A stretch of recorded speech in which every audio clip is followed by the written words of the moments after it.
New at 6, phishing scams aren't just using one contact method anymore. Now there is a new level of deception to get at your private information. Diane Lee has the warning signs in the 7 on your side Consumer Watch.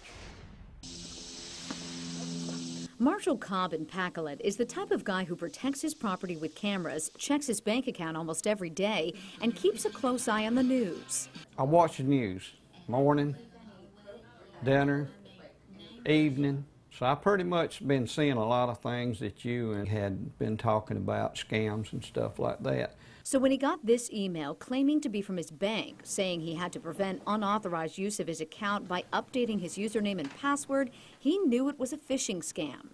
Red flag from the start. There were typos, no real bank logo, and because I went straight and looked online and saw that all my accounts was okay, and I knew that nothing had happened to those. He was smart not to click on the link. We did with a secure network, and here's the warning in red. No big surprise, but what happened next is unusual. After 7 emails in about a week, he got a phone call follow-up. Please return our call at 1-888. That's when Cobb got a little worried and called back. They sound very convincing, and that, you know, your bank account is in jeopardy. Cobb doesn't know where the scammers got his information. Since all they needed was his username and password, there's a good chance they already had his bank account number. And since he was part of that South Carolina Department of Revenue breach in 2012, he suspects that's where it was leaked. If they can hack into that information, they could get a lot.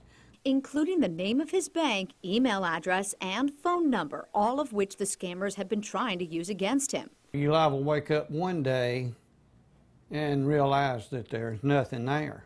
But for Cobb, that won't be anytime soon. When he refused to give up his login and password, the scammers hung up and haven't called back. In Spartanburg County, Diane Lee, 7 on your side.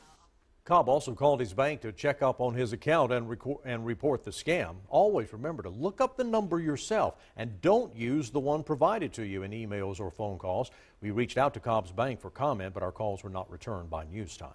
If you're planning to make a